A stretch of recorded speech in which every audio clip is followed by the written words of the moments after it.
ኢራን የእስራኤልን የቀኝ እጅ መያዟ ተሰምቷል። ፋርሶቹ በለስ ቀንቷቸዋል። የሞሳድ ሰላዮች በኢራን ቁጥጥር ስር ውለዋል። ኔታንያሁ ተቆጥተዋል።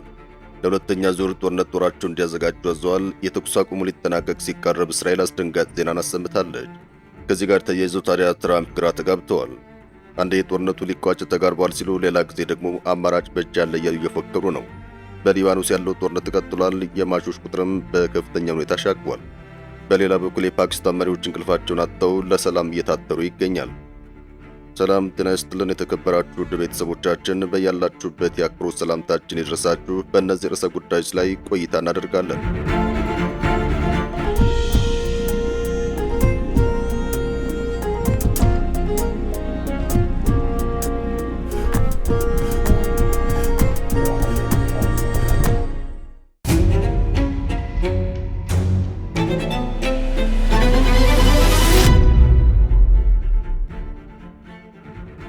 የሞሳድ ሰላዮች በኢራን እጅ መግባት።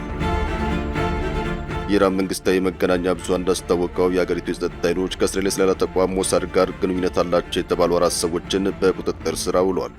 ይህ የሰላዮቹ መያዝ ዜና የተሰማው ያለፈው የካቲት 28 በቴህራን ላይ የተፈጸመውና መላውን መካከለኛ ምስራቅ ወደ ጦርነት የቀየረው የአሜሪካና እስራኤል ጥምር ጥቃትን ተከትሎ ነው።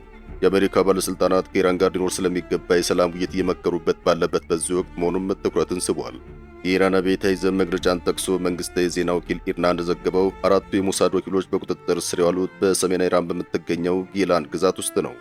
ተጠርጣሪዎቹ የአገሪቱ ሚስጥራዊና እጅግ ወሳኝ የሆኑ ወታደራዊ እንዲሁም የደህንነት ተቋማት ምስሎችንና የሚገኙበትን ትክክለኛ ቦታ ለሞሳድ የደህንነት መኮንኖች አሳልፈው ሰጥተዋል ሲል አብዮታዊ ዘቡ ባወጣው መግለጫ ላይ ክሱን አቅርቧል። በአሁኑ ሰዓት ተጠርጣሪዎቹ በሕግ እንዲጠየቁ ለፍትህ አካላት ተላልፈው መሰጠታቸውን ኤኤፍፒ አክሎ ገልጿል። በመላው ዓለም ሞሳድ በሚል ስም የሚታወቀው የስለላ ድርጅት የተቋቋመው እስራኤል በመካከለኛው ምስራቅ ውስጥ እንደ አገር ከተመሰረተች በኋላ በአውሮፓውያኑ 1949 ነው። ፍልስጤም በብሪታንያ የሞግዚት አስተዳደር በነበረችበት ወቅትም የኢራን ወታደራዊ ኃይል የሆነው አጋና የመረጃ ክንፍን መሰረት አድርጎ በወቅቱ የእስራኤል መሪ ዴቪድ ቤንጉሪዮን አማካኝነት የተመሰረተው ሞሳድ ይፋዊ መጠሪያ የስለላና ልዩ የተልዕኮ ተቋም የሚል ነበር። የስለላ ተቋም ዋነኛ ዓላማ መረጃ መሰብሰብ፣ ስጋቶችን ማክሸፍና የእስራኤል እንዲሁም የአይሁድ ሕዝብን ደህንነት ማረጋገጥ መሆኑን ድረገጹ ያመላክታል። የእስራኤል መንግስት በዓመት ወደ $3 ቢሊዮን የሚጠጋ በጀት የሚመድብለትና በአሁኑ ሰዓት 7000 የሚደርሱ ሰራተኞች እንዳሉት የሚነገረው ሞሳድ በሚያከናውነው የደህንነትና የስለላ ስራ ብቃት በዓለማችን ከአሜሪካው ሲአይኤ ቀጥሎ ሁለተኛ የስለላ ተቋም እንደሆነ ይነገራል።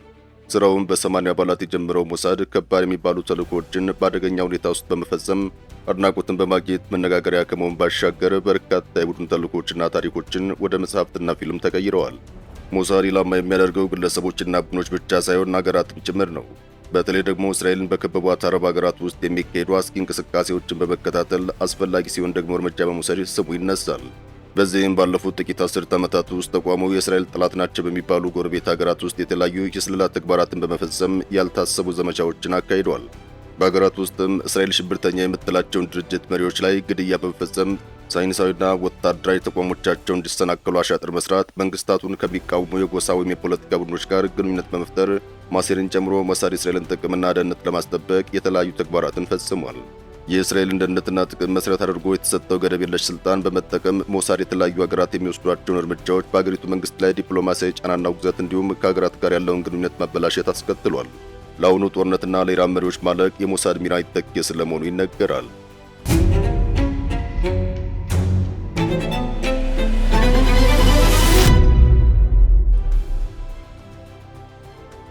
የኔታንያሁ አዲስ የጦር ዝግጅት። ሰውየው አሁንም ከጦርነት ጥማቱ አልተላቀቀም እያሉ ብዙዎች እየተቹት ይገኛል። የእስራኤሉ ጠቅላይ ሚኒስትር ቤንያሚን ኔታንያሁ ሀገራቸው ከኢራን ጋር ዳግም ሊቀሰቀስ ለሚችለው ጦርነት ዝግጁ መሆኗን አስታውቀዋል። ጠቅላይ ሚኒስትሩን ያሉት እስራኤል በሄዝቦላ ላይ የምታደርሰውን ወታደራዊ ዘመቻ ከሊባኖስ ጋር ከጀመረችው አዲስ የሰላም ውይይት ጋር በትይዩ አጠናክራ በምትቀጥልበት በአሁኑ ወቅት ነው። ኔታንያሁ ባስተላለፉት የተንቀሳቃሽ ምስል መልእክታቸው አሜሪካውያን አጋሮቻችን ከኢራን ጋር ስላላቸው ግንኙነትና ውይይት በየጊዜው መረጃ እየሰጡን ነው ሲሉ ተደምጠዋል።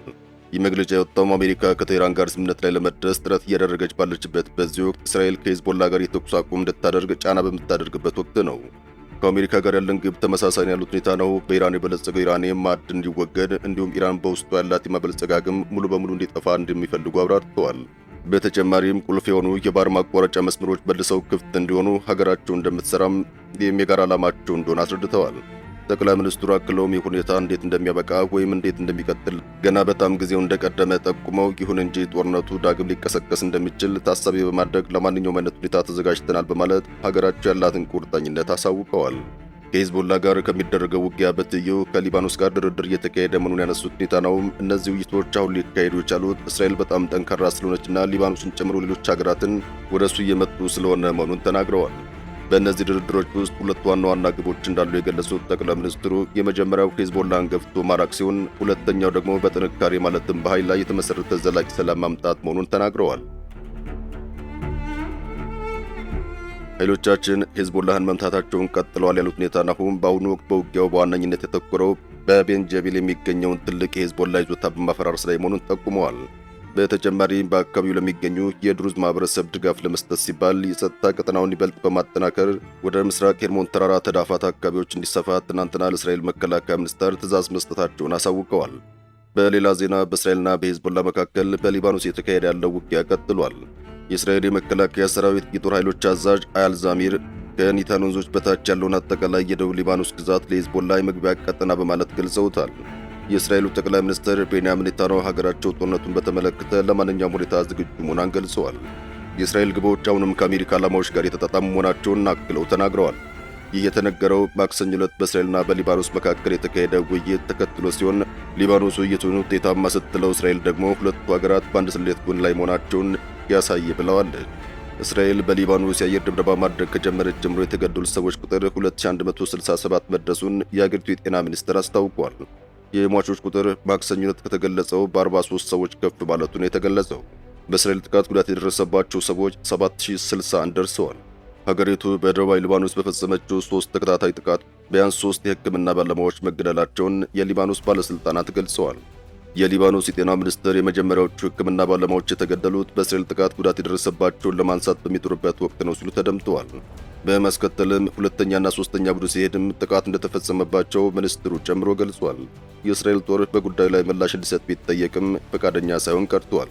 እስራኤል ሂዝቦላህን አምቡላንስና የሕክምና ተቋማትን ለወታደራዊ ኢላማዎች ይጠቀማል ስትል ማስረጃ ሳታቀርብ ትከሳለች። የሊባኖስ የጤና ሚኒስቴር ግን ይህን ውንጀላ ያስተባብላል። ሚኒስትሩ እስራኤል በሊባኖስ ላይ ጥቃት መፈጸም ከጀመረችበት ጊዜ አንስቶም 91 የሕክምና ባለሙያዎች ሲገደሉ 208 ደግሞ መጎዳታቸውን ገልጿል።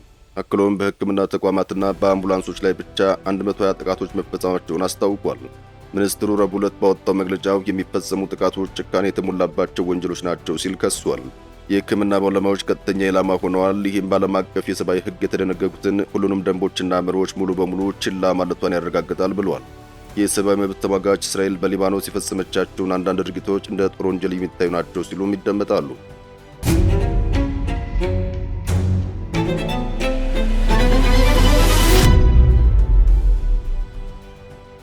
ውሉ ያልታወቀው የትራምፕ አቋም።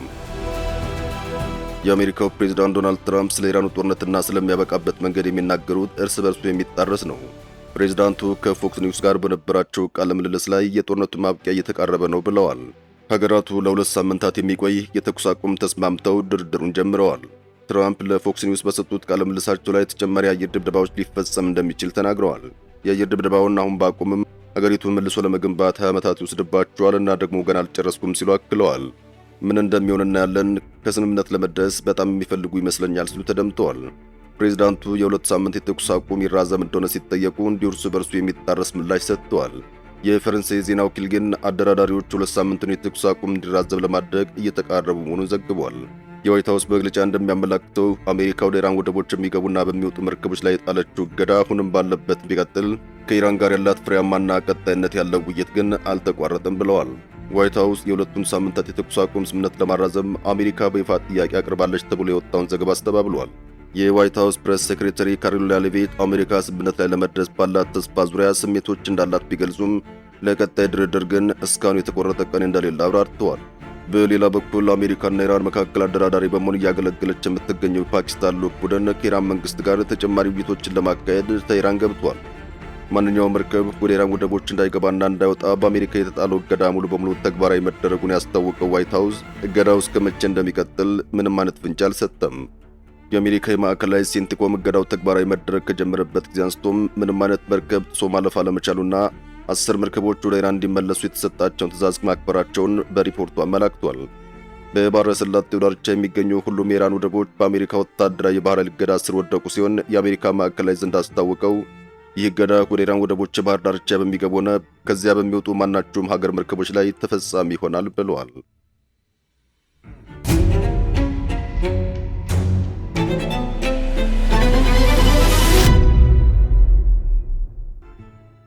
የኢራን ቅድመ ሁኔታና ወቅታዊ አቋም። የኢራኑ ብሔራዊ ዜና ኤጀንሲ ቃል አቀባይን ጠቅሶ እንደዘገበው ከዚህ ቀደም እንደተገለጹት እስካሁን ባለው ሂደት ድርድሩ በፓኪስታን አደራዳሪነት ቀጥሏል። አሜሪካ ስለ ዲፕሎማሲ የምታነሳውን ሀሳብ በተግባር ምን ያክል በቁርጠኝነት እንደምትፈጽም ወደፊት የሚታይ ይሆናል ብለዋል። አክለውም አሜሪካንን ክፉኛ በመተቸት ቁርጠኝነቷን በተግባር ማረጋገጥ ያለባት አሜሪካ ናት፣ ምክንያቱም በተደጋጋሚ የገባችውን ቃል ከማጠፍ ባለፈም የድርድር ጠረጴዛውን ስታፈርስና ስታሰናክል ቆይታለች ሲሉ ከሰዋል። እንደ ቃል አቀባይ ማብራሪያም ከኢራን በኩል የቀረበ አዲስ የመደራደሪያ ሀሳብ የሌለ ሲሆን teህራን ቀድሞ በድርድሩ መጀመሪያ ላይ ባቀረበችው የ10 ነጥብ የመፍትሄ ሀሳብ ላይ ምንም አይነት ለውጥ አላደረገችም ብለዋል። በሁለቱ ሀገራት መካከል ድርድሩን ያደናቅፉ ዋነኛ የልዩነት ነጥቦች በግልጽ ባይታወቁም በአጋይ አንዳንድ የአሜሪካ ጥያቄዎች ከእውነታ የራቁና ምክንያታዊ ያልሆኑ ሲሉ አጣጥለዋቸዋል። ኢራን ለሰላማዊ ዓላማ ኢራን የመበልጸግ መብቷ ሊከበር እንደሚገባ በድጋሚ አቋሟን አንጸባርቃለች። ግጭቱን ሙሉ በሙሉ ለማስቆም ያለመ የሰላም እቅድ ነው። በሌላ በኩል አሜሪካ የራሷን ባለ 15 ነጥብ እቅድ ያቀረበች ሲሆን የእቅዱ ሙሉ ይዘት ይፋ ባይደረግም የሚከተሉት ዋና ዋና ሁኔታዎች ያካተተ ነው ተብሎ ይታመናል። የመጀመሪያው ኢራን የኒውክሌር ጦር መሳሪያ ላለማምረት ቃል እንድትገባ፣ አሁን ያበለጸገችውን ከፍተኛ የዩራኒየም ክምችት አሳልፋ እንድትሰጥ፣ የቴህራን መከላከያ አቅም ላይ ገደብ እንዲጣል፣ የተዘጋው የሆርሙዝ ባህረ ሰላጤ ዳግም እንዲከፈት የሚሉ ይገኙበታል። ይህ በእንዲህ እንዳለ ግን የኢራን ጦር ቀይ ባህር እንደሚዘጋ አስጠንቅቋል። የኢራን ወታደራዊ ኃይል ባወጣው መግለጫው አሜሪካ በኢራን መርከቦች ላይ የጣለችውን ክልከላ የምትቀጥል ከሆነ በቀይ ባህር ላይ የሚደረገውን የንግድ ልውውጥ እንደሚያቋርጥ አስታውቋል። የኢራን ማዕከላዊ ዕዝ ዋና አዛዥ በአገሪቱ ቴሌቪዥን አማካኝነት ባስተላለፈው መልእክቱ የአሜሪካ ገደብ የሚቀጥል ከሆነ የኢራን የንግድ መርከቦች ነዳጅ ጫኝ ታንከሮች ላይ አለመረጋጋትን የሚያስከትል መሆኑን ጠቅሰው ይህም ተኩስ አቁሙን እንደ መጣስ ይቆጠራል ብለዋል። ጨምረውም ሁኔታው በዚህ ከቀጠለ የኢራን ሪፐብሊክ በፋርስ ባህረ ሰላጤ የኦማን ባህር ላይ በቀይ ባህር በኩል ምንም አይነት የገቢና የውጭ ንግድ እንዲከናወን አይፈቅድም ብሏል። ሲቀጥልም ይህን የምናደርገው ብሔራዊ ሉዓላዊነታችንና ፍላጎታችንን ለማስጠበቅ ነው ሲሉ ገልጸዋል። ይህ በእንዲህ እንዳለ የአሜሪካ ባህር ኃይል ከሰኞ ዕለት ጀምሮ በኢራን ወደቦች ላይ ማዕቀብ የጣለ መሆኑ ይታወቃል። የአሜሪካ ጦር ኃይል እንደገለጸው ይህን ማዕቀብ ለማስፈጸም በርካታ የአሜሪካ ባህር ሰርጓጅ መርከቦች፣ አውሮፕላኖችና ሌሎች ትላልቅ የጦር መሳሪያዎች በአካባቢው ሰፍረዋል። አንድ ከፍተኛ የአሜሪካ ባለስልጣን ደግሞ አሜሪካ በይፋ የተኩስ አቁሙን ለማራዘም አልተስማማችም ሲሉ ለቢቢሲ ተናግረዋል። ዩኤስ እና ኢራን ከስምምነት ላይ ለመድረስ እየተነጋገሩ ነው ሲሉ አክለዋል።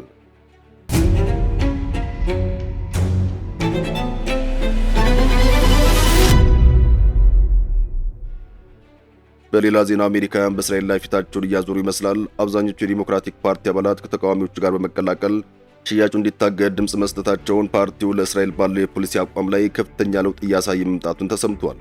ከ47ቱ የሴኔት ዲሞክራት መካከል 40ዎቹ የ$295 ሚሊዮን የቡልዶዘር ሽያጭ ለማገድ በቀረበው አንደኛ የውሳኔ ሐሳብ ላይ የድጋፍ ድምፅ ሰጥተዋል። የዚህ ውሳኔ ሐሳብ አቅራቢ የሆኑ ሴናተር በርኒ ሳንደርስ እንዳሉትም እነዚህ ቡልዶዘሮች በምዕራብ ዳርቻ በጋዛና በሊባኖስ የሚገኙ መኖሪያ ቤቶችን ለማፍረስ ሊውሉ ይችላሉ ብለዋል። በሌላ በኩል 59 ሴናተሮች አብዛኞቹ ሪፐብሊካን ናቸው የጦር መሳሪያ ሽያጩ እንዳይታገድ በመቃወም ድምፅ ሰጥተዋል። በተጨማሪም 36 ዲሞክራቶች ለእስራኤል መከላከያ ሰራዊት IDF የሚደረገውን የ$152 ሚሊዮን የ100 ፓውንድ ቦምቦች ሽያጭ ለማገድ የቀረበውን ሌላ ውሳኔ ሐሳብ ደግፈዋል። ሴናተር ሳንደርሰን እነዚህ ቦምቦች በጋዛና በሊባኖስ ጥቅም ላይ ሊውሉ እንደሚችሉ አስጠንቅቀዋል። ሆኖም 63 ሴናተሮች ሽያጩ እንዳይታገድ ድምፅ በመስጠት ውሳኔውን ውድቅ አድርገውታል።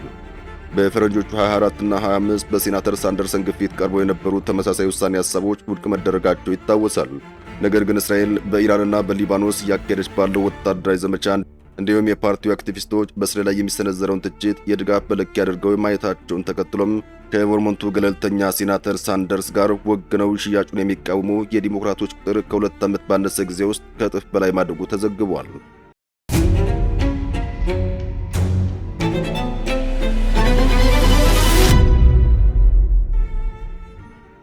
ተረኛው ስታርመር ከትራምፕ ጋር ዳግም ተፋጠዋል።